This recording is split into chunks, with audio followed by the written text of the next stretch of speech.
Hey, welcome back, everyone. It's good to see you this month. Hope everyone's doing well. Uh, this last month and this month have been absolutely insane for me. So I'm surprised I was able to put this thing together at the last minute. It's kind of, you know, just trying to do what I'm trying to do. But there's a few interesting facts as part of the welcome. It is currently May 8th, 2024, and a few kind of strange things happened on this day. So the most popular day, or the I think one of the most popular remembrances for this day is when the Third Reich surrendered to the Allies in World War II. So it was Victory in Europe Day. It's also uh, Joan of Arc lifts the siege of Orleans, turning the tide of the Hundred Years' War. So that happened. There was the Kentishman revolt against Henry the Sixth. That was in 1450. Okay, uh, and well, that's in 1794 apparently. During the Reign of Terror, the French chemist Antoine Lavoisier was branded a traitor, and he's tried, convicted, and guillotined in one day in Paris. So yeah, not great. Um, However, in positive news, in 1886, pharmacist John Pemberton first sells a carbonated beverage named Coca-Cola as a patient medicine, probably because I think it had cocaine in it. Not sure about that. You need to check me on that, but that's a common common belief, I would probably say.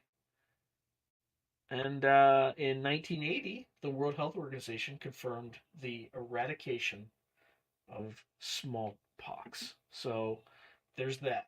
So if you're having a rough day, you can't miss that. Some good stuff there. So good day.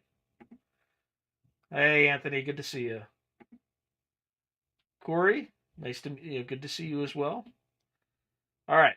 So what we got on tap. So the first thing I'm gonna cover is typically some channel news and just give you some updates on what I'm thinking about, what I'm doing, and can explain a few things. So first off, the radio show continues apace. Um, the toughest part about it is just making sure I have a guest every Sunday night.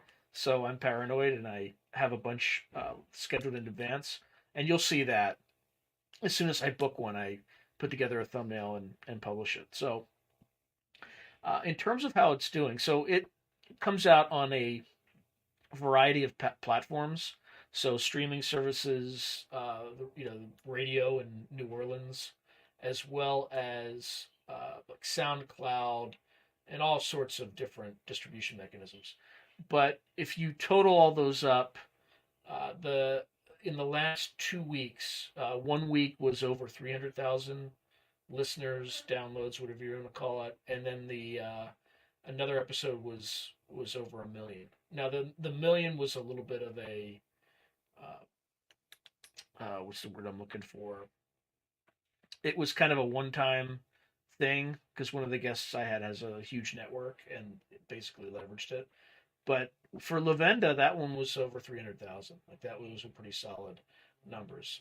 I wish I were kind of getting the same love on YouTube, but and I've done something very like really stupid for like 2 years, and I think I actually finally figured out what that might be, and that is uh, I was being an idiot. Like I unintentionally harmed myself and the channel by just getting my episodes out at 5:45 a.m. Pacific time, 8:45 Eastern time.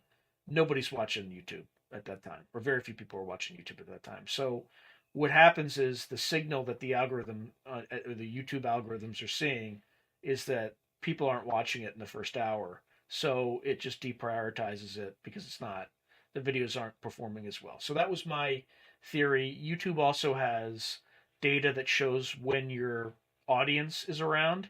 So I leveraged that data to come up with a list of options. You may have seen the poll. I got a consensus on the poll, and then I acted. It was like same day, right? I had enough data to at least try doing that. So if you're wondering why, is he late? Is he freaking out about it? No, I got episodes scheduled out for the next like all of May. May's done, right? The reason I do that, and sorry if you get notifications for it. I can't. I just like I need to get this stuff done ahead of time because I'm taking like 2 trips in June, and I just can't. Like I've never missed a week since I've been doing it. Like never, ever, not once, and I don't intend to. So, in order to have a stress-free June, I need to get out, pump out as many episodes as I can before that point. So by the time I leave, I hope to have June done, but I need to get more guests in, and that's kind of right now is the biggest limiting factor I have at this point. So if you have ideas for guests, just always, just feel free to send me an email via. In fact, one of you did today, and came with a potentially great, amazing guest, and I can talk about that a little bit later. Okay, so we talked about the chime change. The other thing I want to talk about is I've been experimenting with shorts. I don't blast them out to subscribers because some people find them annoying, and I don't want to, annoy people and have them unsubscribe. So I just kind of post them, but I don't blast them. And then I use them also as trailers for episodes that I have done. In fact, I think I have like 6 of them that I have to do. I have to pump out, or maybe a little bit. Well, yeah, there's probably about 6 I have to pump out for the upcoming episodes. But I use them as teasers and things like that. By the way, they're not performing. Like the shorts, nobody's watching them. So I just I'm just kind of driving through. And again, you can see it, right? All the data is public. You can see how many people watch a short versus how many watch a video. So what I'm going to do is I'm just going to try to use that methodology, try to push out about 10 a month. And I'm just going to do that for a full year. And if they don't show any results by the end of the year, I'm just going to stop wasting my time. But I already feel like I'm wasting my time. But it is what it is. The other thing is too, I've put out 2 videos since the time change, and each one of them came out number one, and they weren't like they didn't have a guest that you would necessarily recognize and things like that. So I've totally been shooting myself in the foot for 2 years. I've been struggling for 2 years, and it was like I was just not publishing episodes exactly when my audience was there to meet it. And then when those two shall meet, that's when the algorithm goes nuts. So uh, that's on me, and I'm going to correct it. So again, if you're wondering why I did that, that's kind of why. All right. So yeah, I need guests. I need like 8 of them, stat ASAP. So if you have anybody who you think would be really good, just please recommend those 2 things. Frank Milburn and I still have to record the Kona Blue analysis. So I'm supposed to talk to him on Friday. So and that'll likely appear in June. I might pull it back, or publish it a little bit earlier. It just depends on how things are going. All right, William Federer, say more. Who is he and what does he do? I'm just writing it down because I can always look it up. Da-da. Yeah, I mean, I only have 2 data points right now, but I'm like firing aces. So like it's likely to go in that direction, but we'll see. You could also listen to the next morning, right? Um, but maybe I could put it early on Spotify. Let me think about that because I could drop it early on Spotify, And then, but it's showing the same thing on Spotify too, actually. Like I had a big jump on in Spotify for the same. It's just the audience is there to see it. Oh boy, is it going to be controversial? Or, by the way, I heard Hamas was like firing at the U.S. aid dock in Israel. So fantastic. Anyway, I mean, I know what they're trying to do. I mean, it totally makes sense, right? Um, but it is what it is. Okay. I don't know what. Oh yeah, yeah, yeah. So growth, I would say like February was a amazing month. March was good, but April's like been not super great. But we'll see. Maybe March will pick up again. But I had a huge growth spurt in February on subscribers. It's like 2,200. The following month I had like 1,200, and now it's like back to its old, maybe 500 in a month, maybe. And I need to get to that 10,000 because otherwise, what am I doing? What am I doing? So just spread the word. Uh, Try to get folks to listen. All right, Leo Zagami. I don't know. What we shall see. Uh, the Sean Ryan show. I'm assuming when you say SRS. Yeah, I could experiment with these things, but I still think 5:45 is probably too early. Maybe closer to 10 a.m. Eastern time, 7 a.m. Pacific, something like that. Um, but we'll see. I want to get a little bit more data using this strategy first and see what happens. But I was just looking at my Spotify data this morning. I'm like, what happened? And then as I was talking about it, I figured out why. It's because I also have the same release schedule, so it's also benefiting from that. All right. Okay, so news on the novel. It's not good news, but it's not bad news either.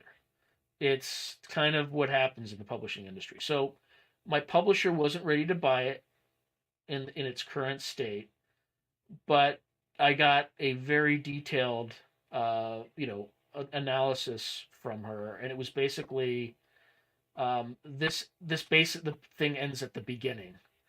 So you need to add more. So my interpretation is she just wanted a bigger novel, and she wants to look at it again. So it's not like a hard no. It's here's some recommended changes, and if you make it a little bit longer, make these changes, end it at a later point, just when the going gets good. Because I like to end on cliffhangers, obviously. So you can write a series and then get people to want to listen. So, but she read through the whole novel, so she said it was good enough that it kept her engaged throughout. But there's just a few things that I probably need to do editing. Not it wasn't an editing issue. It was more of a just story. Certain rewrites in certain areas. So anyway, I still have to. I wanted to do that in April, but I got a big hair on fire contract that I had to satisfy because money, and it's still keeping me very busy. I'm almost there, but we will see. Okay, all right. So I think let me get through that portion, that kind of all those updates. And then let's talk about some of the upcoming episodes that I have. And you've probably all seen a lot of them. So let us see. Wait, like that one. Let's see. That's a little bit better. I don't like that at all. Okay. All right. So I can just talk you through this. So I have the another episode with Nathaniel Gillis coming up, and he's also a perennial favorite. Probably gets at least 1,000 views per episode. And I was releasing these things at terrible times. so probably do a lot better. But he's going to talk a little bit about a theory that he advocated at a conference in Manchester early this year, and he's going to talk about it on YouTube with me. So definitely you will not want to miss that one.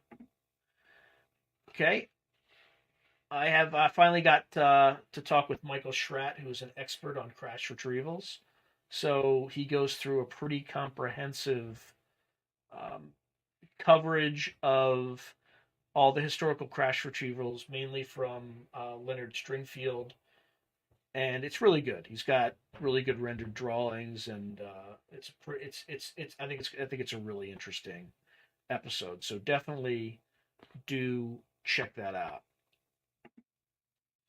All right, and then let me. All right, this probably should have removed that. All right, so Jerry Marzinski was somebody that you all recommended to me, and he spent 40 some years working in mental institutions and working with the criminally insane in prisons, and he came to a number of conclusions that traditional medical science and or traditional psychiatry and big pharma have kind of completely ignored, right? So the way that they treat schizophrenia is according to traditional medicine, you can't make it go away. It never goes away. You have to just dose it with a ridiculous amount of medication that effectively, by the time when they look at patients after using this medication, their brains shrink over the course of their lives. So it's just like horribly toxic, but it like mutes. It just kind of keeps them zombie-like. Well, Jerry Marzinski basically surreptitiously, because if a patient complained that he was asking them questions about the voices, he could be accused of indulging his patients in their paranoid delusions, right? Well, what he found out is that the voices always had certain patterns, right? Among which were anti-religious, they were negative, and a number of other items. And what the sole purpose of what they tended to do was to drive, huge expenditure of negative energy, and then they would effectively, or the theory is that these parasitic entities are basically just like energy vampires, right? They just feed on this and bad stuff. But he spent a long time when he started working in a prison. It was much easier for him to do his experiments because nobody cared, right? And it weren't like experiments, so not in the traditional sense. It was just he would ask questions. He would give these patients ideas for how to uh, thwart the voices, and eventually he started curing schizophrenics, which apparently is impossible according to the current medical science. So it was freaking out the people in his in the prison that he was working in. And anyway, it's a really good episode. So definitely do not do not miss. Maybe. I mean, it's it's interesting.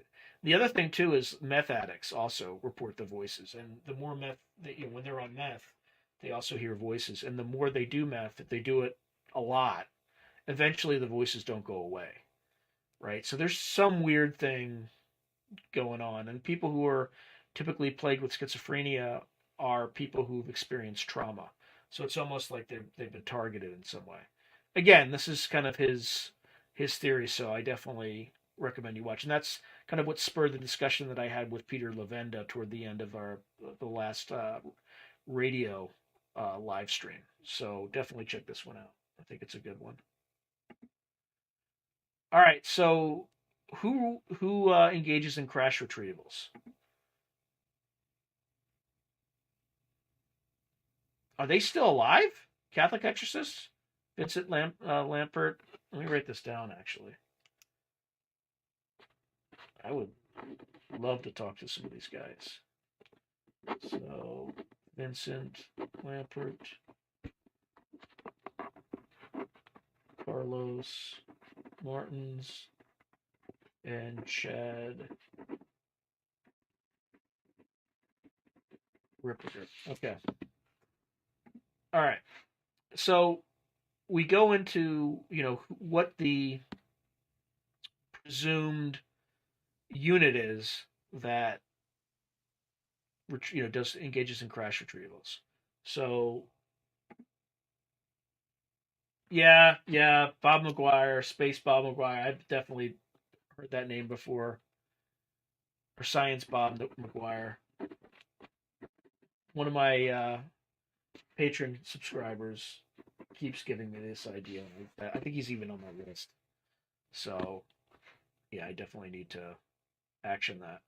And by the way, if any of you knows Richard Dolan, if you could kind of get him to, to come on my show, I would really appreciate it. I think I would get along with him really well. I think we have a similar like mind based on what he talks about. But the channel, again, it's only got, it's got over close to 8,500 subscribers, but it's probably not enough for him to, spend time, waste his time on a channel that small. So either help me, either help grow the channel, or if someone who knows him can somehow make an introduction, and I can, I would love to interview and talk to him. So anyway, and then I also go on like a major rant on this episode. So if you don't want to see me in like fire mode, you can probably skip it. And poor Michael, he just suffered me just going on rants. But this is a ranty episode. I'll do better, but I just couldn't help myself. All right, I'm not even going to explain this because it's such a freaky story, and yeah, it's still related to schizophrenia and what these things are, and it's definitely that. I don't want to say anything more. It's a good episode. And then I'm going to return to John Myler. I butchered his name. I was calling him Miller the whole time, and then I'm just an idiot. So it's John Myler, and we're going to talk a little bit about Christian ufology. I'm not necessarily a proponent, not a proponent, but I don't necessarily subscribe to some of the stuff he says. But I like talking to people. I like hearing.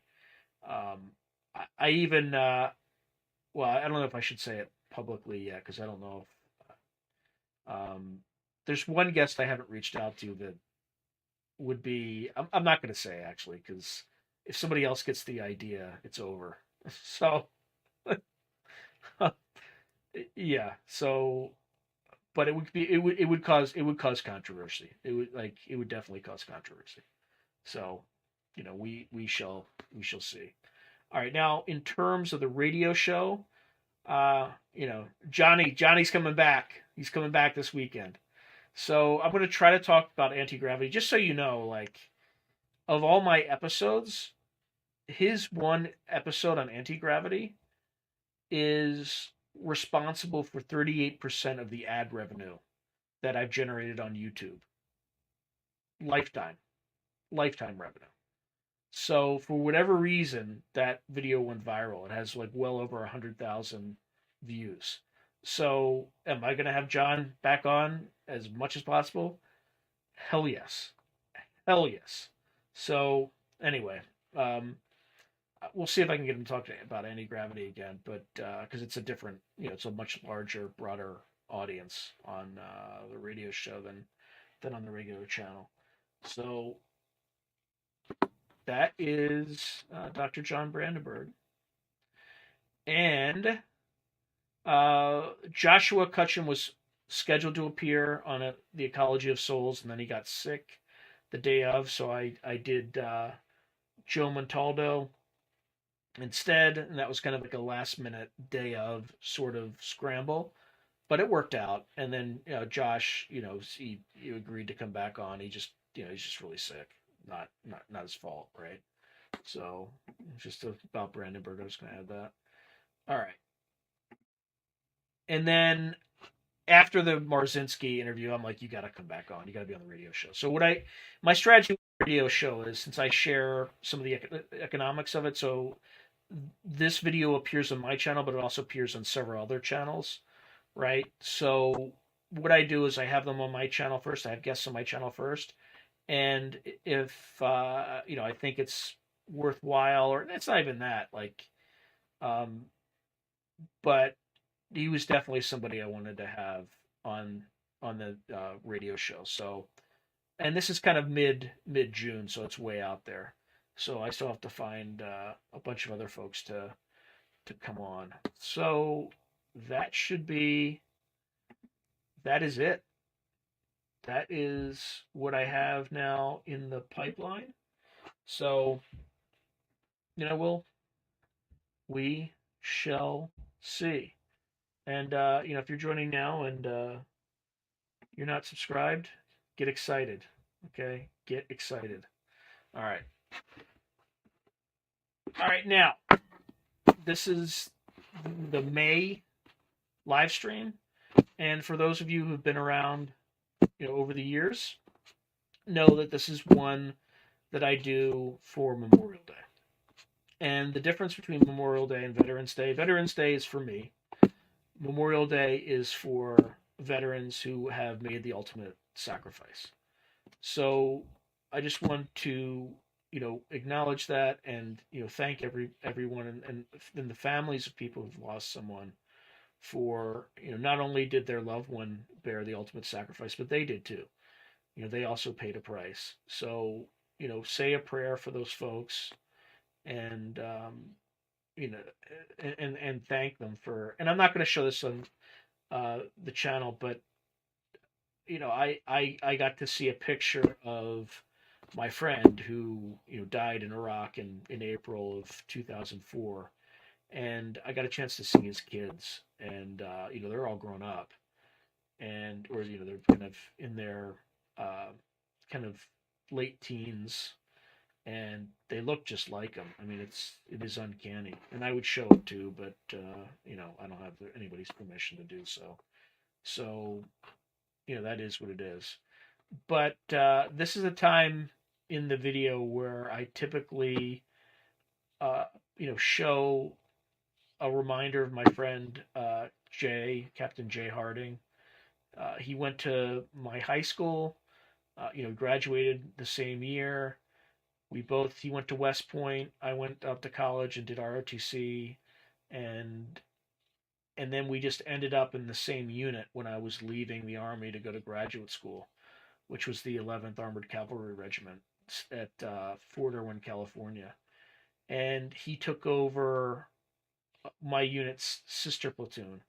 I was, at the time, I was the executive officer, or I was leaving that job, but I was the executive officer of, Alpha Troop, 11th, first Squadron, 11th Armored Cavalry Regiment. And our sister troop on the infantry side, I was on the armor side, was Echo Troop, and he took over as commander of Echo Troop. So I knew all those soldiers, and what antics they were up to and things like that. So I got a chance to stop in, say hi again, and then his eldest daughter was born a day before mine. My eldest daughter at Weed Army Hospital, a day apart in October of uh, 2002. So it's just kind of odd how these things work. So uh, let's see. Oh yeah, I'll have to maybe. Anyway, so in honor of my friend, I typically show some a video just to it's actually he passed basically a little bit over 20 2 decades ago, but I still like to honor him and remember kind of the ultimate sacrifice that he made. He died in Iraq, and was killed by a suicide bomber when he was leading by example. He was showing his soldiers how you inspect uh, you know trucks and vehicles that were coming through checkpoints, and that's when it happened. So anyway, I'm gonna play it for all of you, and I hope you all understand because I think it's important to honor folks who do this. So stand by for a moment.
thank you for indulging me on that. I appreciate you. I appreciate that. You know, you have to just keep these people in your memory. By the way, I was wrong in the year. I got the year wrong. It was 2005, not 2004. So it's 19 years. I think, obviously next year will be, um, the when it, 2 decade. I don't want to call it an anniversary, but a lot happens in 2 decades. So anyway, um, when you're enjoying your Memorial Day, just remember why it's there, and who it is for. So, all right, I think before I make this too much of a downer, um, let's go to some Q&A. Have a little bit more upbeat, but again, it's important to honor the fallen, and that's the whole purpose of or the theme of the live stream today. So he was a good man, and it's the good ones that always go. So in his short time here, he taught the world a lot, and he lived by his principles, and he fought for what he believed in. So anyway, the best of us are the ones who are typically, go the first. So with that, what do you guys want to talk about today? Oh, the other thing I didn't talk about is I have another potential guest that was recommended by you all that I reached out to, and he agreed to be on. I'm just waiting for him to confirm when he can interview. But I have there's a digital video forensic expert who has analyzed the Las Vegas video of the entities in this family's backyard. So I think I think that could be an interesting one. We'll see. We'll see. But you got to get the interview on the books first before any of that happens. So I don't know, of all the episodes that have appeared recently. If you could put in the chat which one or which guest did you enjoy the most, because I can always have them on again on the radio if possible. If you can, just put it in the comments of the chat so we can see it in real time. Otherwise, you guys are like super quiet today. You know, super quiet. Come on, what do you want to talk about? Maybe if I just remove the Q&A thing, folks will feel a little bit better about it. Yeah, normally I don't have to prepare because you guys keep me going. And today I prepared, and then now I got nothing. Yeah.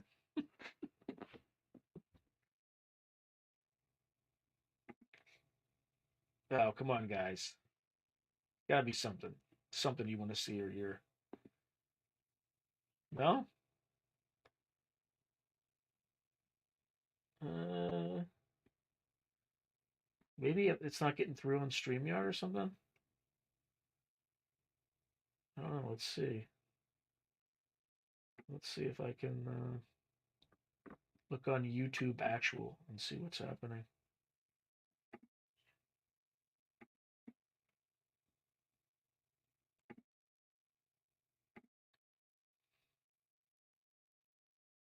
Mm,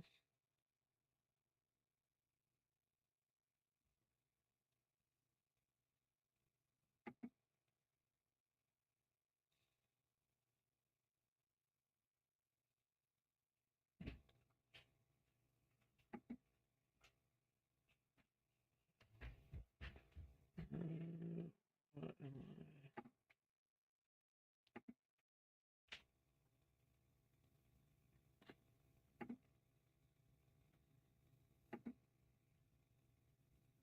Hmm. Interesting.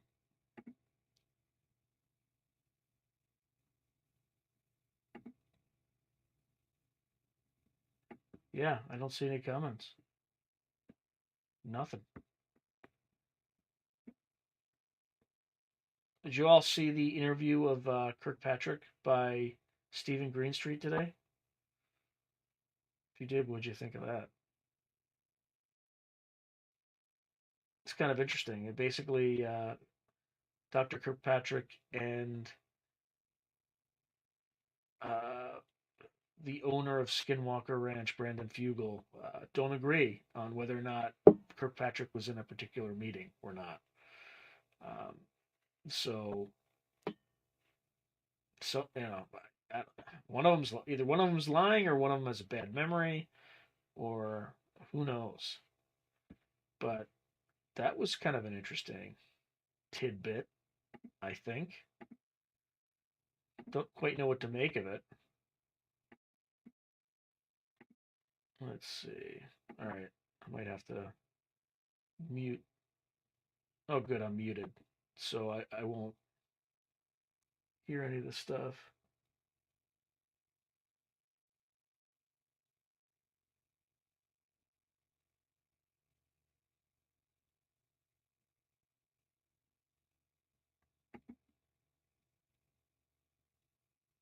Huh? No questions, huh?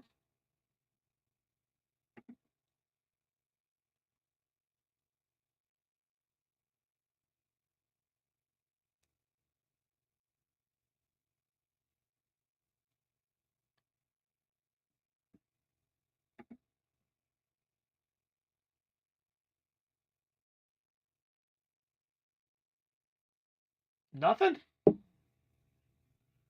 Oh man.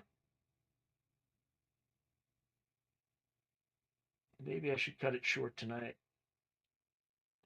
Any guest ideas? Anybody I should add? Any drama I should cover? Any plans for this weekend? Any theories on what you all think the phenomenon is or the phenomena?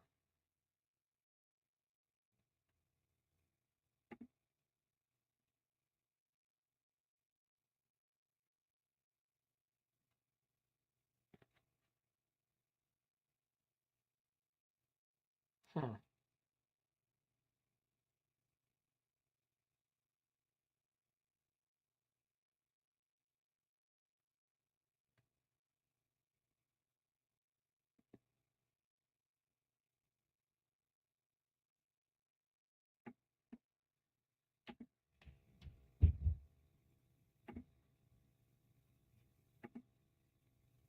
Oh, there we go.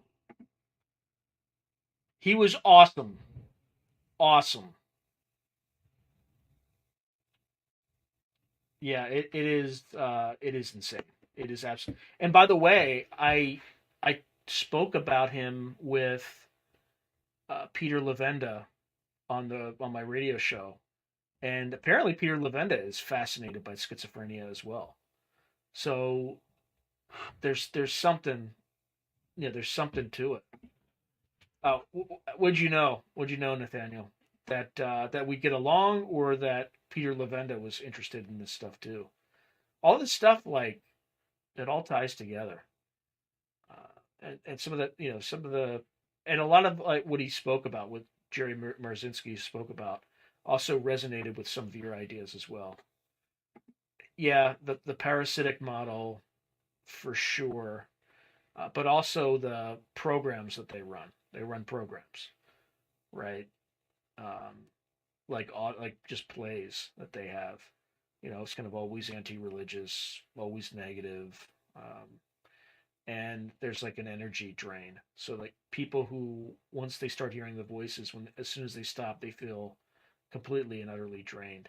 What was even more interesting is when the voices quote unquote had a message for him that was delivered through one of the patients. That was super creepy.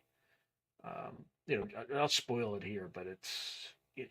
They basically said, um, "You need to stop messing with our way of life." Like, what? What?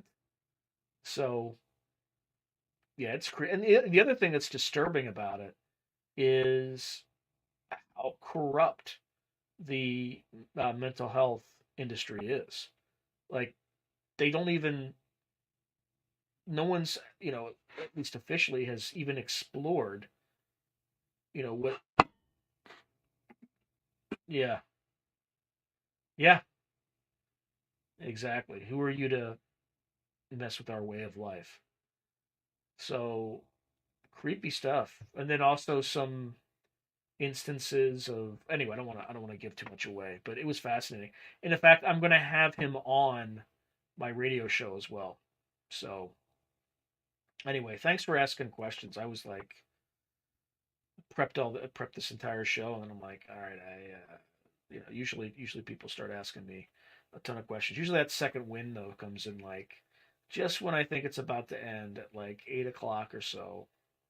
A dozen people show up and start pinging me with questions of all sorts. So anyway,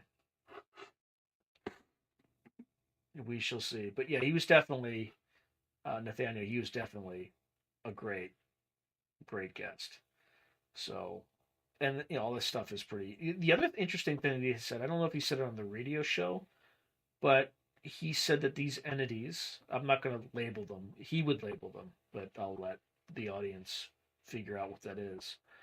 Um, the negative ones, the ones that he talks about, communicate with you directly in this way. They try to mask themselves as kind of your own internal voice and things like that. So you have to be super careful of because they influence. I mean, schizophrenics aren't the only ones who hear these voices. Most people just think it's their own voice, and it's not always your own voice. Particularly if you have really dark, intrusive thoughts that don't seem kind of out of place. That could be an issue. But what he also said is that positive entities don't mess with your free will. You have to ask for help. And they also don't communicate directly. They communicate through synchronicities.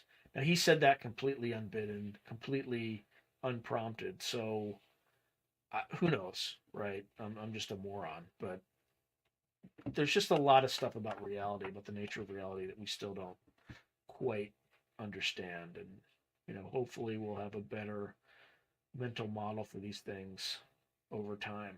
But who knows? Who knows? All right. What other topics do folks want to see me cover? More UAP stuff, more government stuff, more kind of uh, supernatural slash. I mean, I think all of it's natural. It's not really. It's just supernatural is just a word for something we don't quite understand yet.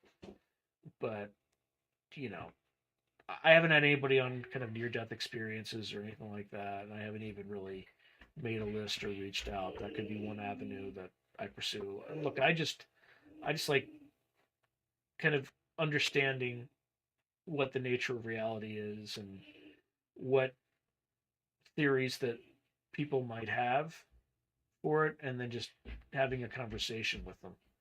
And I think that's a good way of having some form of inquiry and kind of just figuring out what the heck's going on. Anyway, what else do folks have to say?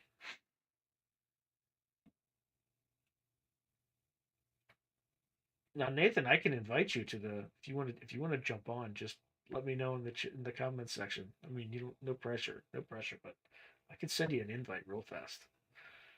Just let me know. I'm not going to send it unless you say, but because I don't want you to feel pressured.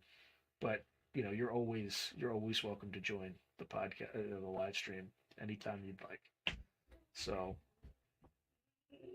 anyway, I also integrated the well, you probably already seen the short, so I think yours comes out this Monday, so folks will get a chance to see that. All right, what else? What else do folks want to see or talk about? It's so quiet today. What is going on? Everybody is just kind of just hanging out.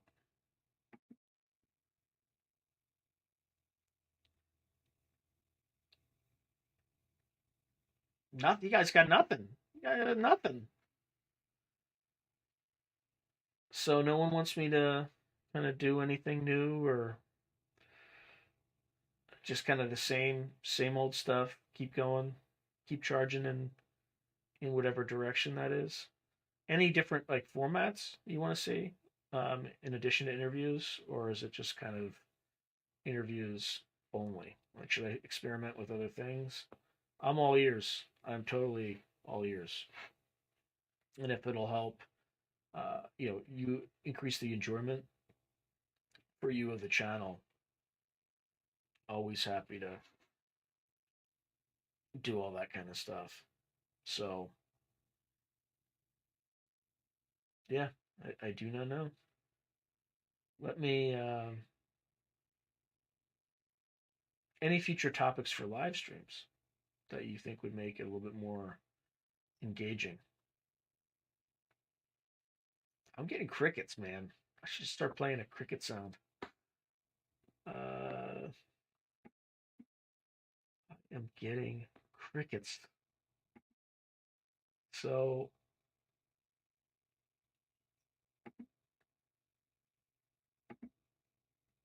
all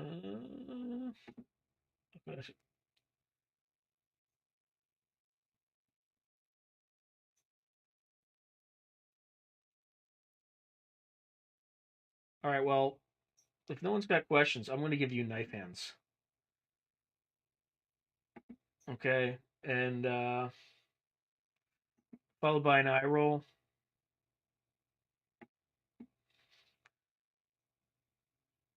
and then good job. Anyway, there we go.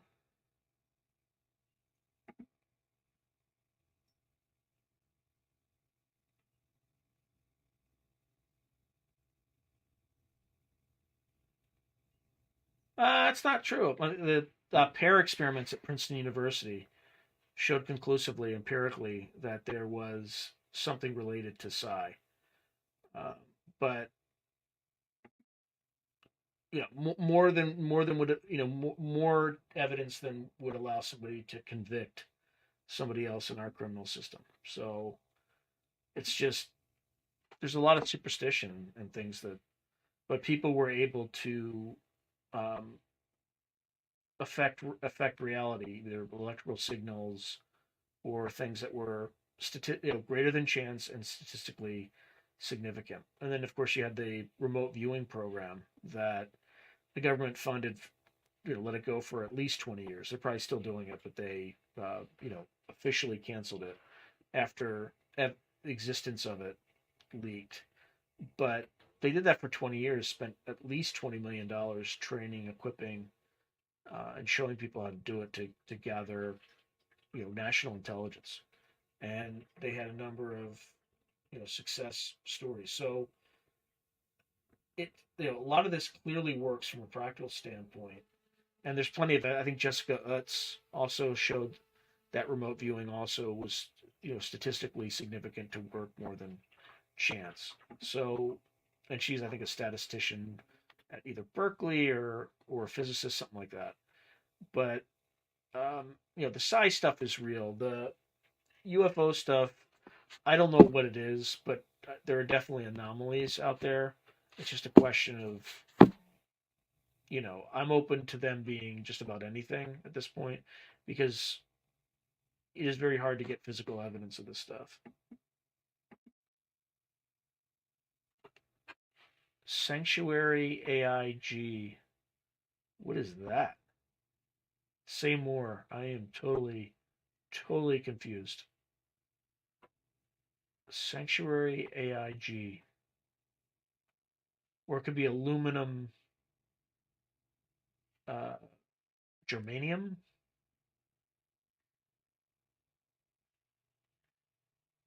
Is that what that means? I don't know. I know AL is definitely aluminum, but whereas the British would say aluminium. But I'm not sure what GE is. Oh, Hal Jordy Rose. Just write that one down.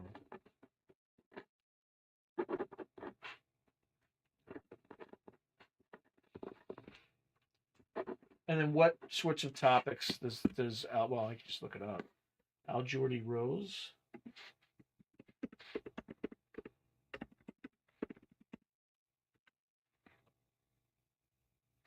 Oh, okay. Jordy Rose Sanctuary AI.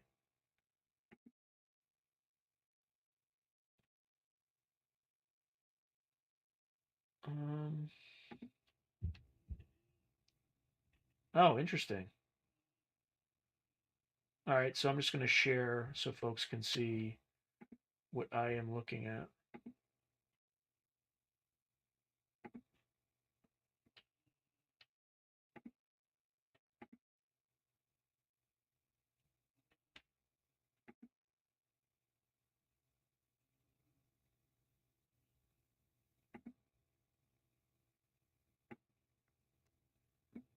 Okay.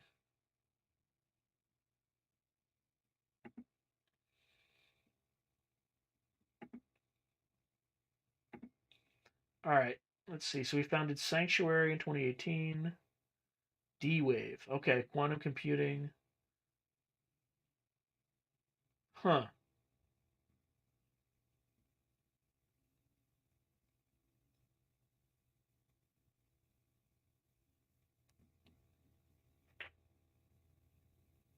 Good Lord. National wrestling champion. He's also okay. Let's see. This seems like an obvious Joe Rogan guest. He's got all the markers of a Joe Rogan guest. I mean, I think I'd love to have him. I don't know if he would come on this tiny podcast, but create a D-Wave. Yeah, interesting. Yeah, I should reach out to him to see if I can get him on the radio show. That would be a good excuse to have him on. Um, Plus, I'm going to be kind of in the kind of south in June, so maybe it'd be an excuse to reach out to him for a visit or something. But who knows? Who knows? All right. Well, what else are people thinking about, or where they focus their time? Um, have you noticed that they started cracking down on protesters now? Interesting how that happened, isn't it? We had cities burning in 2020, but didn't crack down then. Wonder why? Wonder why?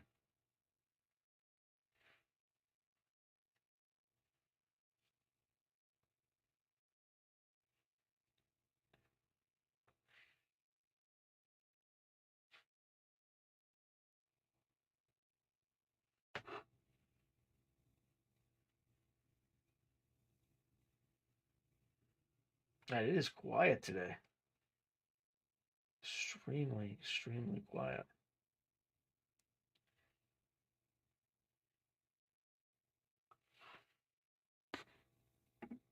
No, but I can tell you, I live in the uh, SF Bay area, like the East Bay, and you can set your watch to October weather. Like right around Fleet Week, you will have clear skies, 100% of the time. Like it doesn't rain, it doesn't, and that's a rainy time of year. So the department certainly has like an office of weather control. They can certainly seed the atmosphere to control at least local weather for sure. For sure. I mean, they have to. But I have heard nothing about this new thunderstorm generator. Can you please say more? Because that sounds intriguing.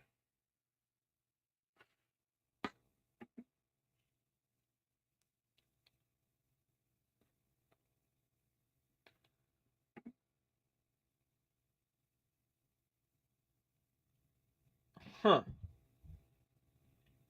So it generates thunderstorms, or thunderstorms power a generator that generates electricity.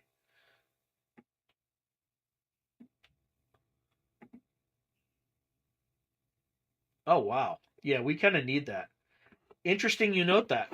I was working on a contract for an AI infrastructure company.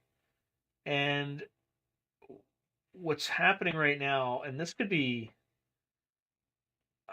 we if you live in a cold part of the country right now, in about 2 years, it might be about to get real in the winter because with this drive for renewable resources over the past 2 decades. Hey Johnny, how you doing, man? I knew people would start showing up because it was kind of slow for a little while. Um, but anyway, going back to the story, over the past 2 decades, we put a ton of money into like wind and solar and all that stuff, which is good and fine, but they're not base load generating power capacity, right? Like stuff that's running 24 hours a day, 7 days a week. Solar and wind are intermittent energy sources. So they're good for, 10 to 20% of your power, but you need to have stuff that's running at a steady pace. And, if you really were committed to combating climate change, you would build more nuclear power plants, right? It's the cleanest form of energy, right, that we have. It doesn't, you know, zero emissions, et cetera, et cetera. Now you have to deal with the waste issue, but the stuff they're making now is a lot more efficient and, works better, has had no accidents, et cetera. But, but we're not building any new nuclear power plants. We're not building any new coal fired power plants, whereas the Chinese are, making a ton a week. So, um, just got,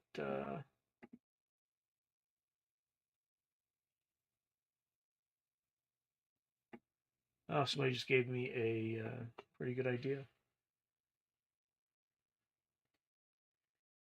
Anyway, I will get back to that. Um,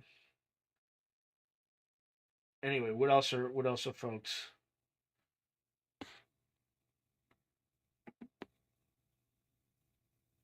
Yeah, well, the other thing too is, regardless, we're not building this stuff, right? We're not building more power sources.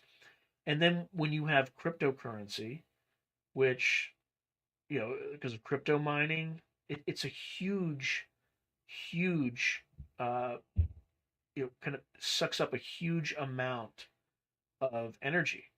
And then add AI, like these GPUs that NVIDIA is producing and things like that. Fortune 500 companies can't get enough of them, and they require a ton of electrical infrastructure and things like that. So we got to find. Oh, here we go. Yeah, this is why they're going to have to build more power sources because it's crunch time. We're going to hit the wall in the next 2 years where there's just not going to be enough electricity to supply all the needs that we have. And, we have a bunch of politicians who, are of dull normal intelligence and they're just not thinking about this stuff. It's political. They say the right buzzwords, but like this is a hard problem. And by hard, I don't mean difficult. I mean, it, it's just math. It's just freaking math. And the problem is it's because of all the regulations, things like that. In order to greenlight one of these power plants, it could take a decade to build. So we better come up with a solution quick, or grandma's going to be dying in the winter because she froze to death. So anyway, it's just putting that out there. Uh, okay, so another guest. So Malcolm Bendel, take a look.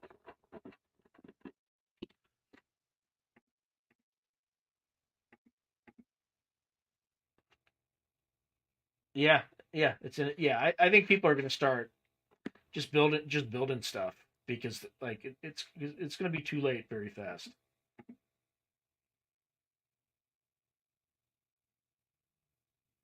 That would be that would be pretty nice. Although I doubt it's probably not allowed. You know, we might already have something like that. Yeah, but I mean, I don't. I think there's pretty low tolerance for politicians right now. I think they're in trouble. I think they're in big trouble. If the like inflation continues and uh, you know they keep using lawfare against each other, and basically just kind of completely corrupting the entire system of like the only thing I can tell you about like the judicial system in this country is avoid it as much as possible because you're not going to get a fair treatment. You're just not. So,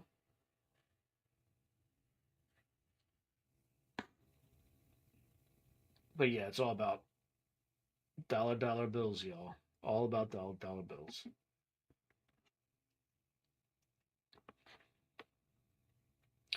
And we don't really have a system that selects for the smartest or most judicious people. Yeah, yeah, it absolutely is. It's just stupidity. But people keep electing these people, so it's not their fault, right? They're just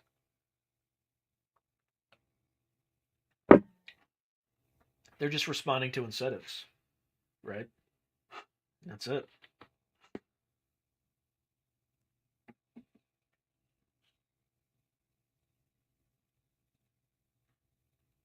Yeah, I wonder how Elon Musk would be working on the 0 point energy device.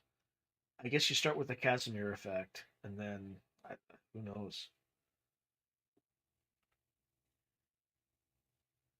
But there is like a ton of energy in the vacuum that we're not exploiting. That's for sure.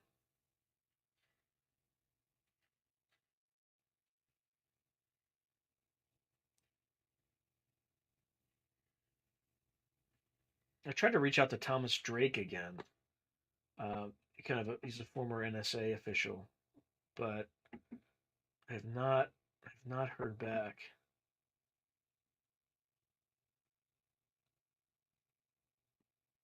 So we shall see. We shall see.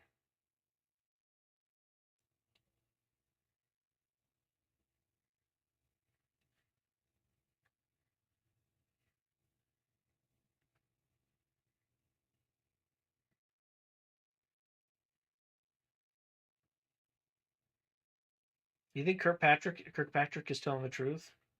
That the government knows nothing about UFOs or any of that? He keeps saying it with confidence. So, although he has been getting like death threats and things like that, which is absurd, right? That's completely. Why would you do that to somebody? He's lying. He's lying. Part of a counterintelligence operation.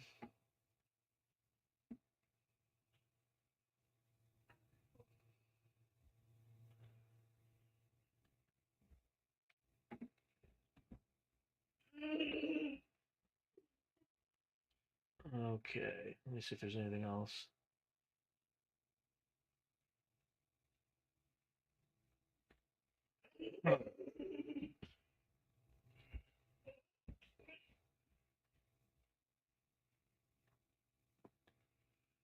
I'm just gonna play this because I feel like it.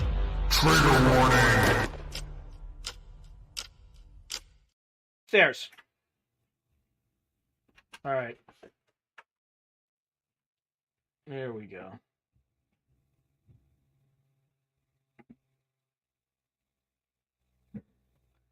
I mean, I don't think there's a shadow. I just think the permanent bureaucracy runs the government, right? I mean, you have like mentally challenged politicians who have no attention span or intelligence fighting each other and engaging legal battles against each other while there are unelected bureaucrats quietly running the government. Like that's really how it works. I don't think it's any, I don't think there's any mystery to it.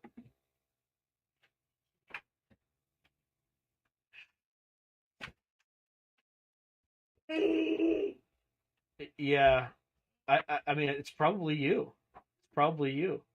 I don't know if you all read my post, but I had something weird. not quite electorally, but more physical related, where I was watching TV and I heard like rustling outside my window, so I went out on my balcony to look. Couldn't find anything. Saw a light in the sky. It could have been a distant helicopter. Don't know what it was. But then I came back into my house and I tried to turn the TV back on, and it was unplugged. My Apple TV was unplugged from the TV. And I woke up my wife. I'm like, "Did you unplug this?" And she's like, "No." And I'm like, "Well, the kids were both sleeping, so something unplugged my Apple TV from the television. I didn't trip over it. I didn't. It wasn't even close to it. Like something really bizarre happened, and it wasn't scary or anything like that. It was just curious. Like I can't think of any natural explanation for that. There wasn't an earthquake. There wasn't something to shake things around. The cord is, nestled next to the wall, so nobody would have tripped over it. It's just weird. It's one of those weird things.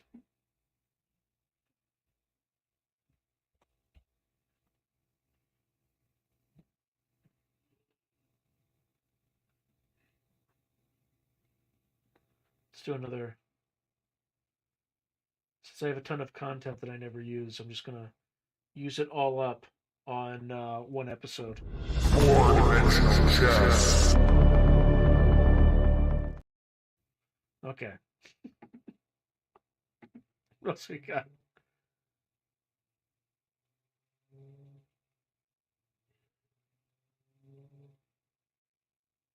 Huh.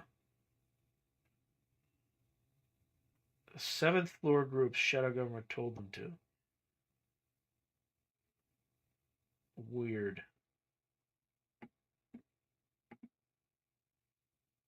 Yeah, I've had that. I've had that stuff for a while. I just never use it. There's never like an occasion where I can do or use any of that stuff.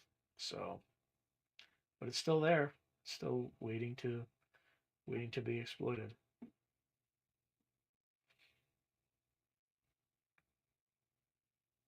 Yeah, see, the questions always come like toward the middle, kind of in the very beginning. It's generally pretty slow.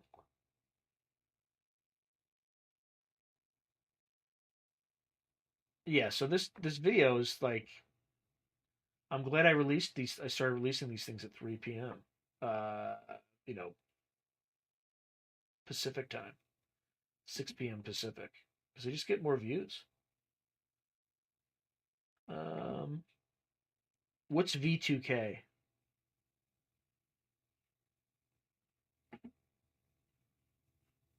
Yeah, more money and power, power and money, money and power.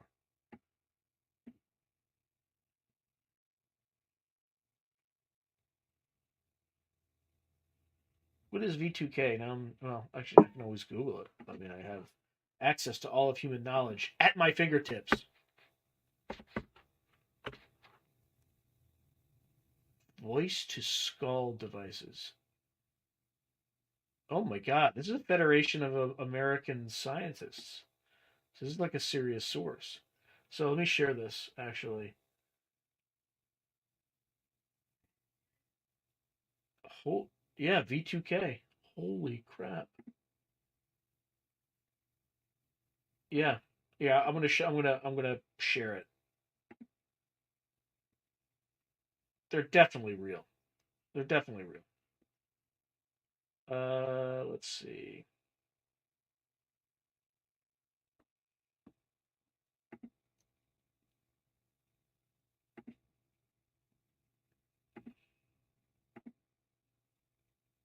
Here we go. All right, so this is the Federation of American Scientists. So they're a serious group. So what voice to skull devices are? It's a non lethal weapon which includes one a neuro electromagnetic device which uses microwave transmission of sound into the skull of persons or animals by way of pulse modulated microwave radiation. And two, a silent sound device which can transmit sound into the skull of person or animals. Note, the sound modulation may be voice or auditory or audio subliminal messages. One application of V2K is use as an electronic scarecrow to frighten birds in the vicinity of airports. Yeah, so it's like a mainstream technology. It's a non-lethal weapon, basically. Although it's pretty dark. Yeah, this absolutely exists. I mean, John Alexander, I think, wrote a book on it, or just on like non-lethal weapons. So did Morehouse, by the way. I mean, there's also stuff that's like, um, I don't know if it's worse than this, but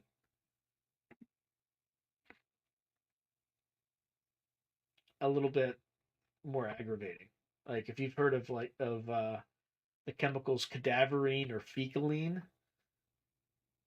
you get that somewhere. Ooh. Oh, so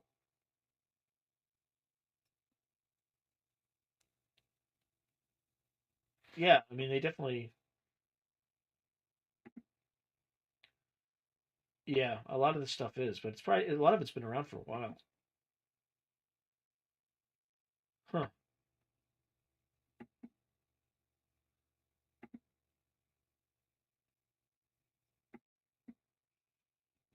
Anyway, now people are joining. It's really weird.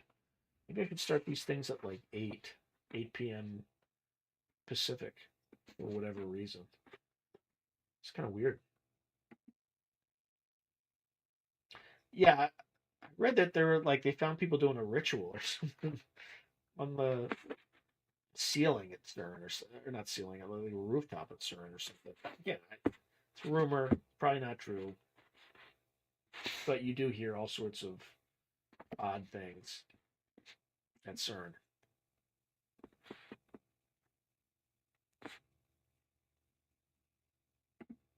Oh, you heard about that too? So I'm not smoking because I read it and I just kind of put it aside like that can't be true. It's like absolutely bizarre.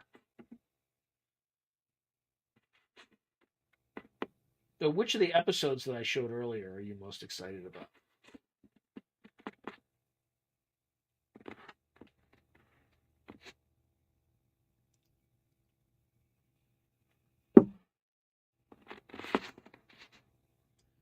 Oh, I also had footage of the eclipse, but I've been so busy that I haven't had any time to process it or look at it or you know.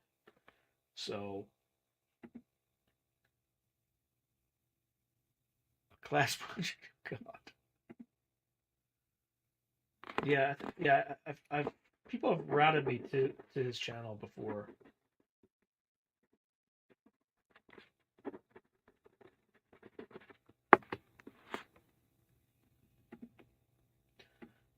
Something else I can show. Let me just find this thing. Um,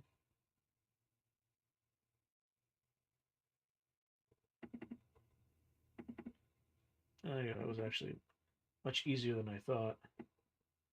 All right. So also on that day when I was out for the eclipse, I saw the following.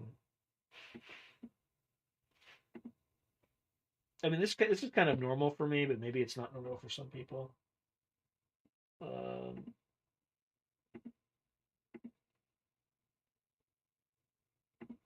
Let me just see if I can find it.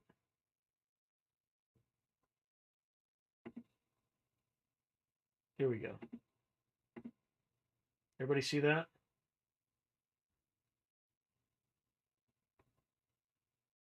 Three ravens.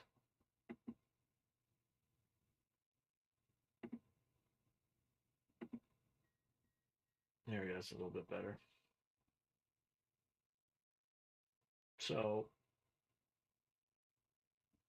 kind of not your everyday sight, or maybe it is.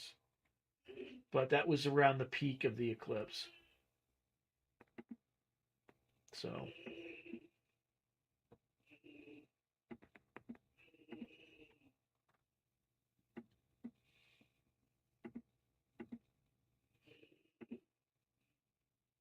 Okay. Anywho, I think what else? Oh,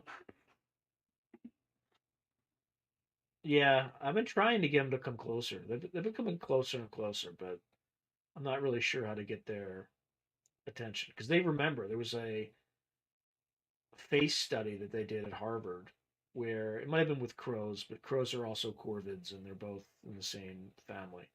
But they're among some of the most intelligent birds for sure. But they had one person that would like feed them peanuts, and then they had another person who wore like a caveman mask, and then the other person I think wore a Dick Cheney mask. And the person who wore the Dick Cheney mask actually fed them. Uh, the apocryphal story that's going around is the guy wearing the Cheney mask was the bad guy, but in the actual study, I think he was the good guy because maybe they wanted to take somebody who was not well liked and see if they could get the ravens or the crows to like them, and that's basically what happened. And then the caveman mask guy would harass them.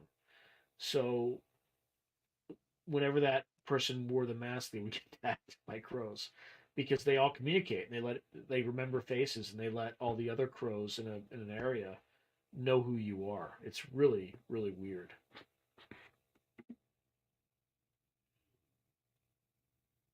Yeah, true. Yep.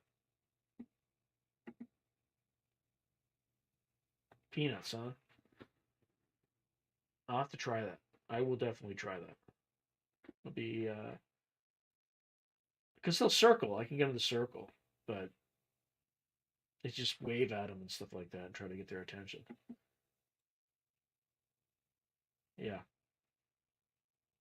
and they fly pretty close and low. So I've also seen them like fighting with hawks over my house. It's pretty funny because I mean, they're smarter, so they kind of mess with the hawks, and the hawks are just like super aggressive, like just trying to defend their territory, and the ravens kind of play with them. It's pretty funny.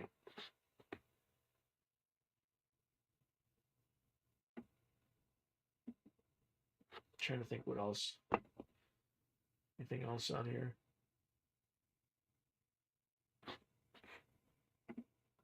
Yeah, they love to troll. They 100% love to, particularly other animals. Like they'll mess with other animals. It's pretty funny. Uh, I haven't heard a great horned owl in a while. I think I'm hearing like barn owls now a lot during the day, but I haven't heard great horned owls haven't been hanging around for a while. So hopefully they'll show up again. But I think the last time I saw one was with the Peter, like the night before the Peter Lavenda, my first Peter Lavenda episode is when the first one showed up. So, or not the first one, but the last time I saw saw one directly. They're very rare to actually see for whatever reason. So anyway, I kind of know which tree they like to go to when they come up there. If I ever hear them, and I usually can find them pretty quickly.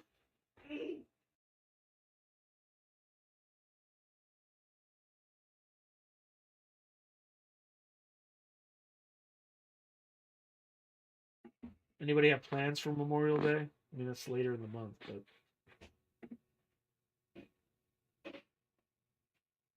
yeah, yeah, they absolutely can. Um, they're smart. They're very smart birds, very intelligent.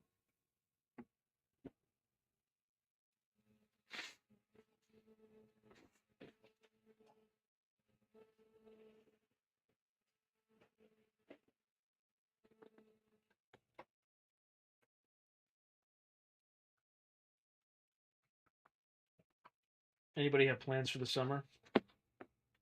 Any place they're going?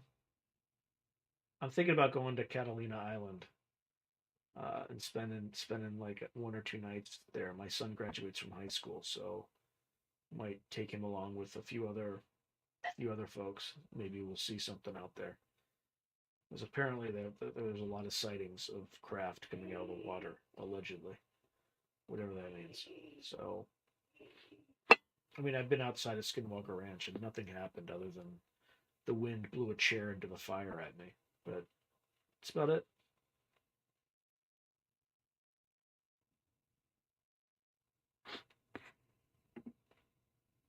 We'll see. Hey, how you doing? I don't know. Is it Woo Riders DG? Woo Riders Dog? Like, what do I call you? Like, phonetically. What is the phonetic pronunciation of your handle? I need to know. Like, inquiring minds want to know. Woo Riders Dog. Otherwise, I might just call you a Woo Riders Dog. Whatever that means. That has a number of disturbing implications, maybe, depending on how dirty your mind is.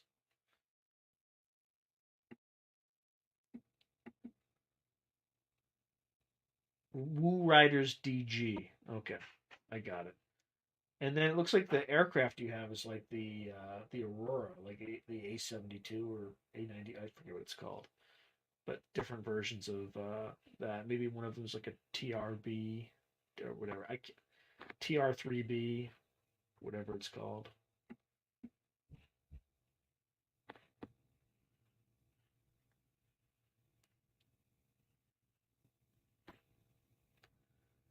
See if I have any other little gadgets here that I can mess around with.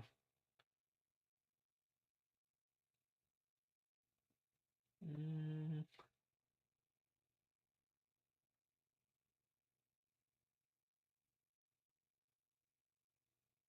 no.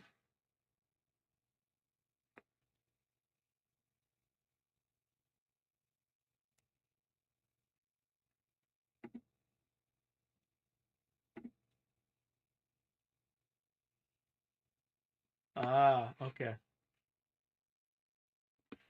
Yeah, there's a lot of these things are some of this is stuff we never see for good reason. We shouldn't see it, right? Keep our adversaries at bay. I mean, what do y'all really think? What do you think people are seeing in the skies?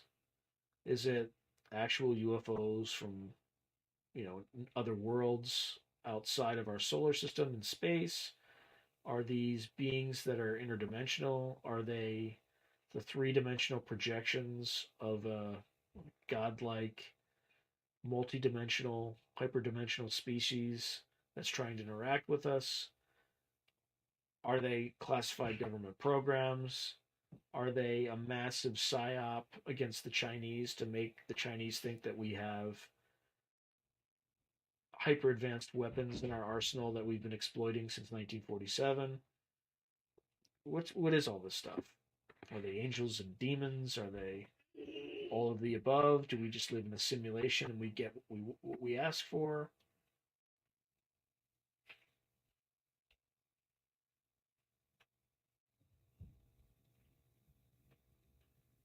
Maybe if somebody else reverse engineered these things before we did, though, we were kind of screwed.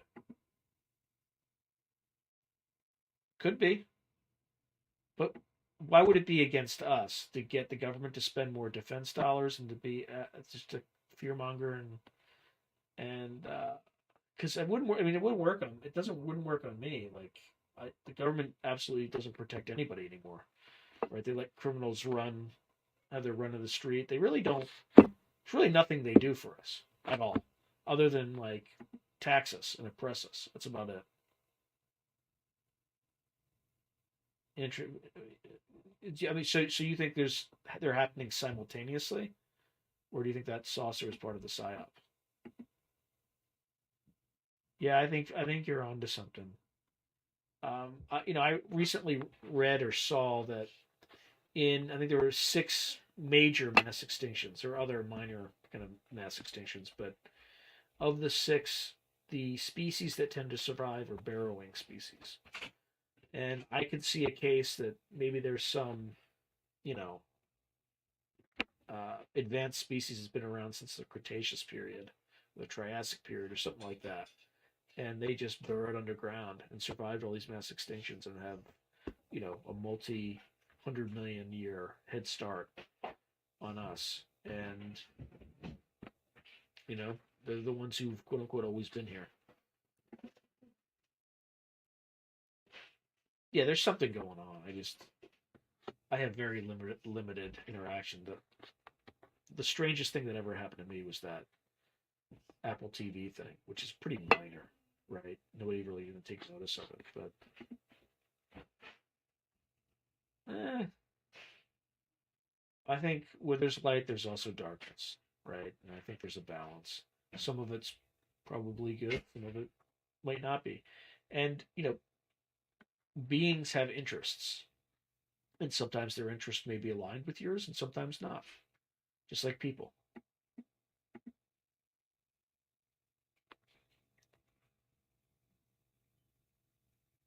Yeah, I don't. This is actually a common problem with the global elite, the ultra wealthy. If there is like a mass cataclysm of some sort where civil disorder occurs and things break down, they really have no way of controlling their security. If their security decides to turn on them, nothing they can do. It's a real problem. It is a real problem. So, you have to think through, if you're in their position, ways to, you have to go back to, the Dark Ages or the medieval age. To, you take hostages and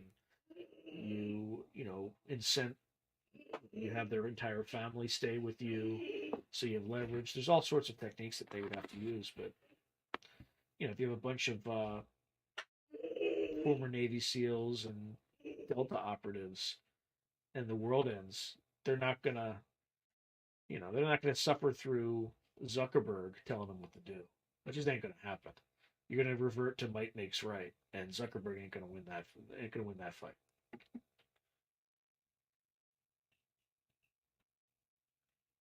I think he thinks that there's it's something here. It's just a different form of life. I don't want to speak for him, but that's kind of the sense I get. Like there's something else that's interacting with us, um, akin to the occult in some way that influences humanity, and they need us and we need them. That's kind of, I think, where what his base view is. But again, I will defer to Peter Levenda. I don't want to put words in his mouth.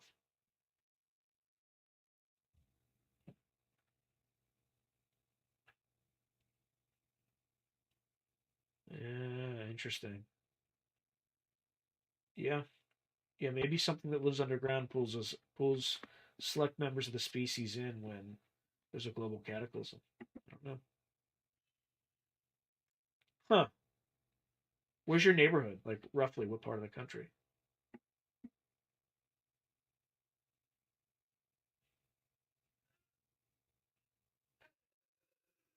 Yeah, maybe.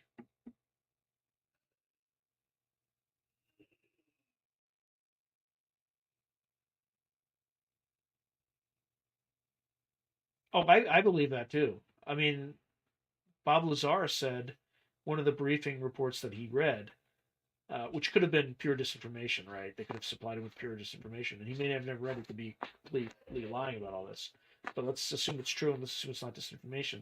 He said that some of the craft he saw were recovered from archaeological digs. Emerald talents. Oh, sorry, folks. Yeah, I think we definitely have influence in some ways.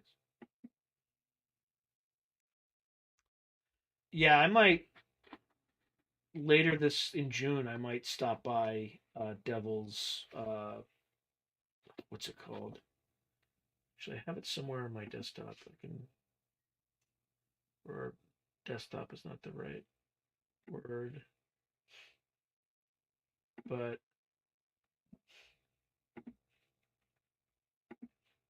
it's like Devil's Dam something or other. It's That's not what it is, but it's close. It's like this creepy place in Pasadena.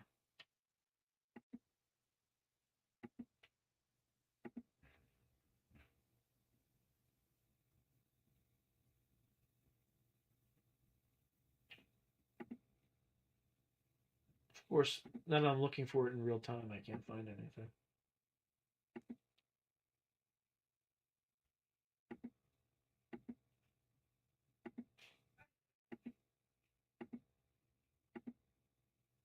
Here we go. We might as well just share it. So while this question's still up, I'm just going to show what I'm talking about. Um,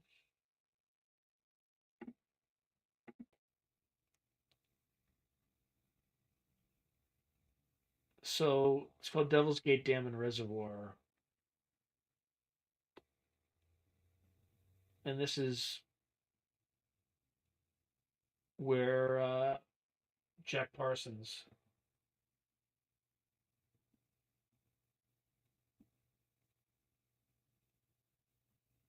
Yeah, so he conducted occult rituals near Devil's Gate Dam to invoke Pan, doing so for the success of his rocket experiments at JPL, and later to call for the incarnation of a goddess on Earth to bring an end to Judeo-Christian civilization. And he conducted the rituals with L. Ron Hubbard. They believed it was believed by some to open a portal into hell.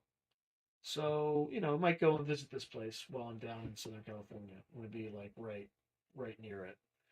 So could be interesting.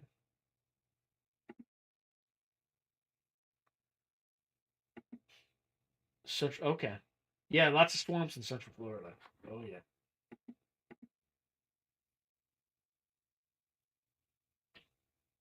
yeah. Have you ever seen The Americans? There's like a whole episode on the Estes method, or like it's actually like a running theme. It's kind of interesting.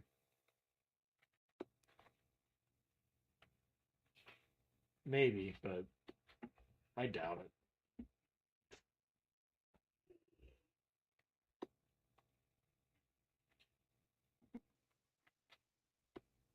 Texas, great place to live. Great place to live.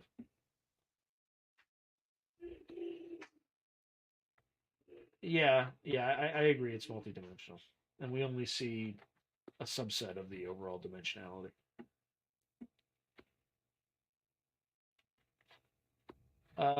It's yeah. You probably put the comment out like after I showed the Devil's Gate Dam, so might stop by and see that, and then go to Catalina. But I still haven't planned any of it because my crazy April is extended into a crazy beginning of May. So I haven't had time to make plans on any of this about any of this stuff.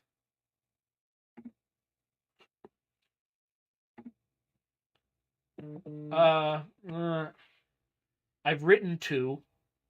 I've written two novels, but one of them I it's just a trunk novel. It came close at my last publisher, but they rejected it ultimately. But that was like in 2015, 2018, something like that. And then I wrote another one that I probably have to do some rewriting a little bit, and then like my publisher already looked at it, but I'm going to send it back. If it's rejected officially, or if in finality, the second attempt, then I'll probably just self-publish it. I don't want to. I don't want to wait around. Um, oh, this is an interesting question. And then there's I've also written a novella that is out in the market. It's just about it's to write a story about a cryptid that people didn't really think about. It is by Neo Paradoxa or something like that. That's the name of the imprint, and the story is uh, Hell's Well, and you can find it on Amazon. It's not really a novel; it's a novella, but it's probably 50 between 30 to 50,000 words, something like that. I've also written a very short novel, so that would be the third novel, which is about 50,000 words, but it was so short that I never tried to sell it or do anything with it. So, maybe one day I'll become famous and I can monetize all these novels. But I think they're all good. It's just when somebody, and then of course I have three anthologies that I published, um, where I only have one short story in all three of them, but I was the editor for those. That's the whole Weird World War series. There's three of them. And then I also have I self-published a book of my short stories way back in like 2015 or something like that. It's called Alien Abattoir and Other Stories. So again, you can pick that up on Amazon. I don't really push it too much because it's most people just like a full novel. So anyway, that's then I've written a bunch of short stories, probably 50 plus have been published. So I had actually chosen it. So it would definitely be military intelligence. But what military intelligence does in the army is they send you to a combat arms branch sometimes, right? So I got it, and then they sent me to armor for 4 years. And then as soon as my time was up, I saw what military intelligence officers, I saw a very narrow window of what they did, and it was, Battalion S2, which is just kind of like this bitch boy staff person. And I was like, I don't want to. I mean, I just did something that was really, really cool. Like everybody was like supporting me, and I was the center of kind of all the resources and stuff like that. And like when you're infantry or armor in the army, like everything comes to you, and then obviously special forces too. But when you're in a combat arms branch, it's everything centered around you, like you're the main effort, and you kind of get used to that, and then you just kind of see these S2s getting beaten up by colonels and stuff like that, and I was like, I'll talk back. I'll tell a colonel to go fuck himself. Like, it's just, but after I talked to Morehouse, some of the stuff he did was really cool. It's like really interesting stuff in military intelligence. So, um, yeah, if I had stayed in, but I had no idea. I had no idea about remote viewing. If I knew all that stuff, or if somebody had told me about it, I might have considered staying in.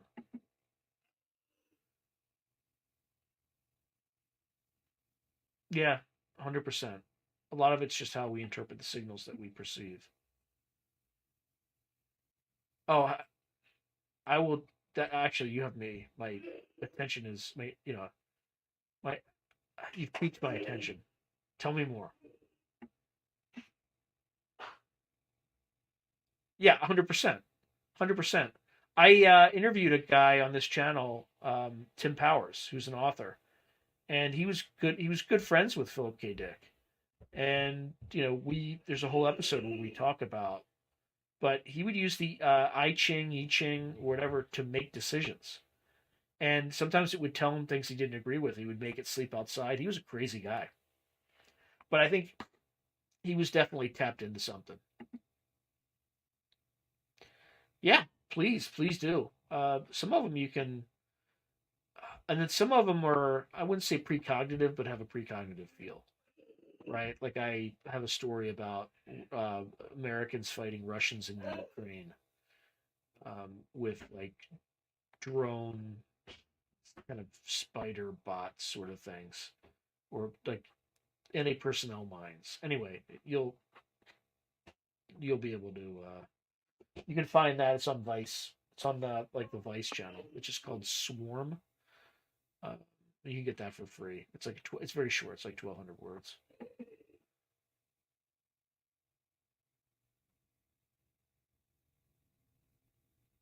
I appreciate that, Wang Wang. I appreciate that a lot. Thank you. Yeah. Again, I'm just curious, and I'm just trying to share that curiosity with other people, so everybody can sit in the conversation and just learn more about the world. Not every guest is going to be right. In fact, they might all be wrong. Who knows?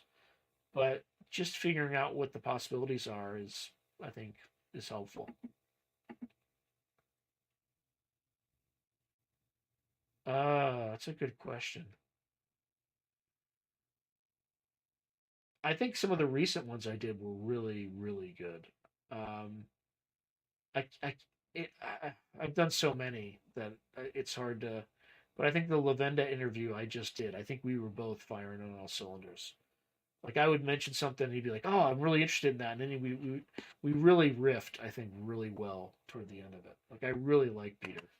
He's exceptionally intelligent, and he just knows a lot about a lot of things. So I would say that one I think was was a pretty good one. Because again, I don't really look at them as interviews. I look at them as conversations, right? I try not to talk so much. If I talk so much, there are people on here would be like, the host needs to stop talking. Host needs to let the guest talk. And so yeah, those people I just send into the abyss. So they can comment all they want, but no one will ever see their comments except themselves.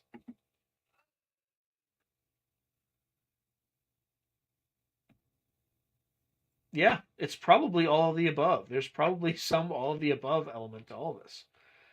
So, and I think this tendency to narrowly specialize has made it difficult to track. Yeah, it was literally 2 days ago. It was Sunday, not 2 days, 3 days ago. It was the Sunday live stream. So that's a good one. And then there's two prior to that if you're interested. But I won't say the word because we didn't want to get banned. But we talked about the occult and the Third Reich. I'm not going to use the Yahtzee word because although, and I briefed Peter before. I'm like, you can't just try to limit the use of the Yahtzee word, otherwise the AI at YouTube will pick it up and give you a hard time.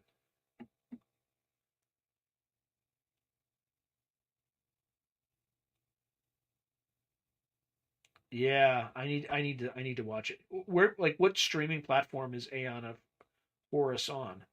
Is it like Amazon, Netflix? Like which one? Yeah, interesting.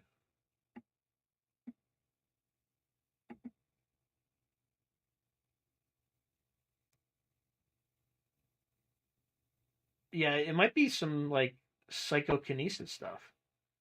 Like Lynn Buchanan had issues like that. Like when he would get angry, he took out all the skiffs in Europe. And the timing of it was pretty close to when when Able Archer happened. I think it was Able Archer when we almost had a nuclear started a nuclear war with the Soviets. I bet you that was potentially the one of the precipitating events. When I asked him, he kind of demurred, like, "Holy." He's kind of, I could read it on his face. He's like, "Holy shit!" He put that together. I need to stop talking right now because it's highly classified. Oh, they took it down.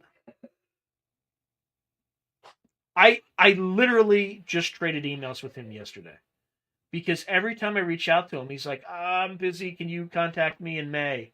So May comes around. Hey, you ready to go? Just contact me in September. So I just write it down, and then I'm going to contact him again in September. But yeah, I have been trying to get him on for at least 9 months. But at least he responds. So I respect his time and don't bug him. You know. So yeah, I would love to get him on.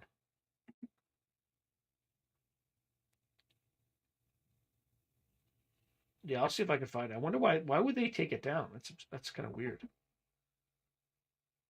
Oh, okay. YouTube. Okay, fair enough. Yeah, see, like the first hour was like the second half of the first hour is like crickets for me. Now everybody's talking. I was a little worried at the beginning. Like, oh my god, I probably need to prepare instead of half an hour of material, probably a full hour, and then folks, then the conversation starts. So, because the conversation's not me. Like, I don't can't really have a conversation with myself. Conversation with you guys, and you bring up a lot of interesting stuff that there is to talk about. So let's see what else is going on.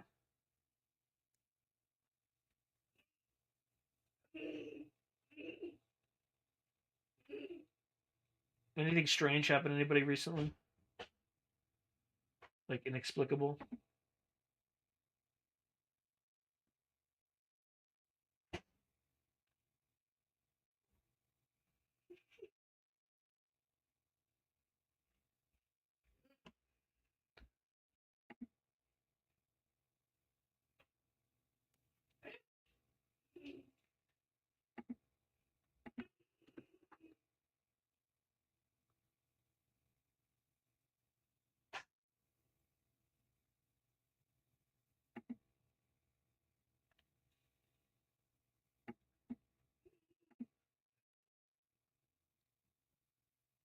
right, what else we got?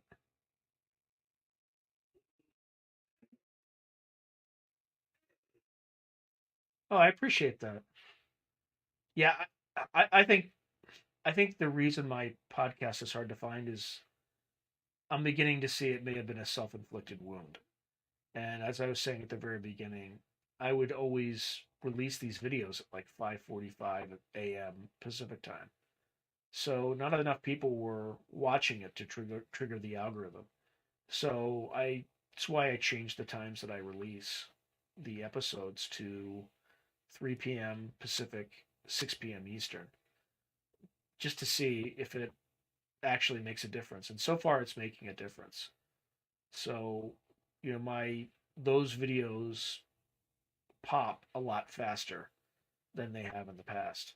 So, and I think it's just time of day. Time of day is everything. Not everything, but it's a big part of it. But I appreciate your kind words. It's very nice of you.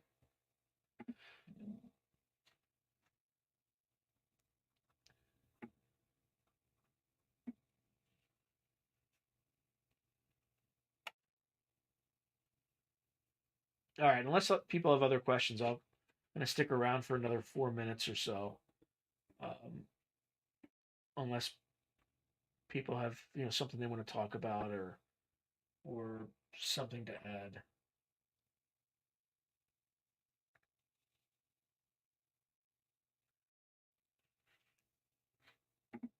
Uh, I mean, I'll I'll send the video out on a tweet, but that's about it.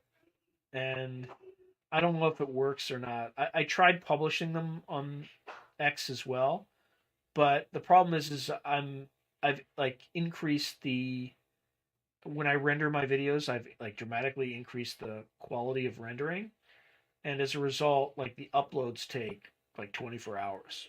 So I'll upload it. I'll wake up the next morning, and then by about midday, it will finish. So like uploading more videos is because I'm starting to get like overage charges on my Comcast bill now, and I kind of want to avoid that if I can. So, um, but yeah, I've tried. I mean, I consistently do it on X, but I don't make these little clips that other people do. Just again because it just takes time. But maybe I should.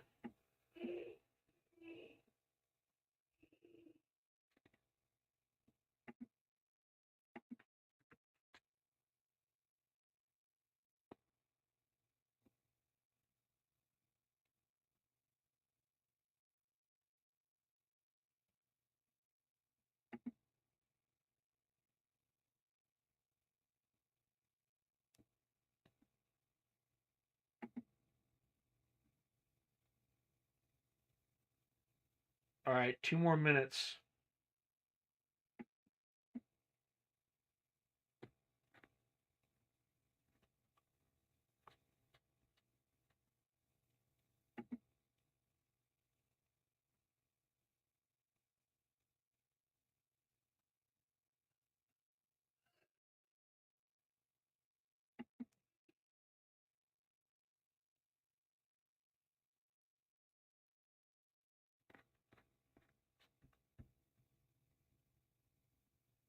All right, we're getting close.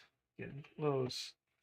I have to go back to do some work after this is over. Just the fun never ends. Just get tired.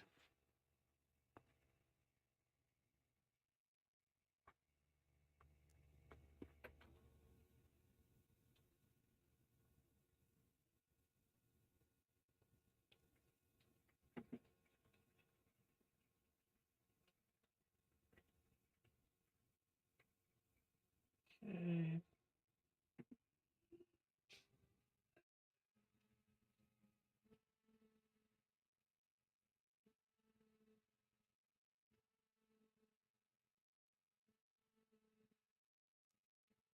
All right, almost there.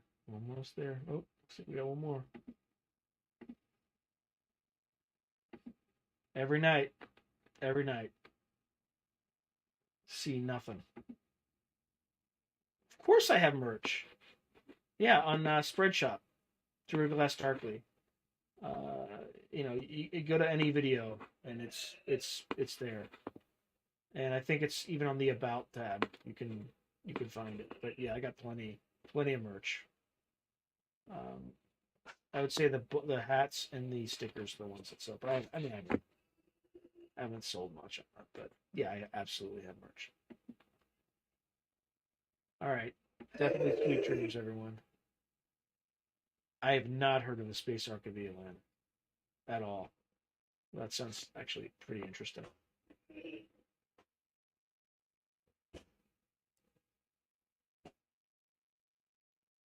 All right, folks.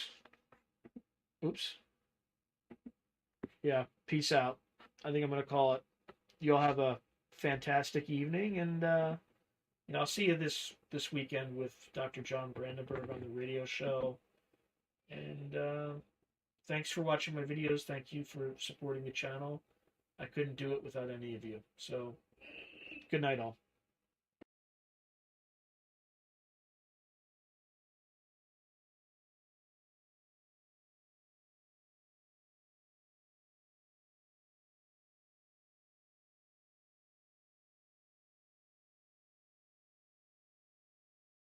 Breaking news.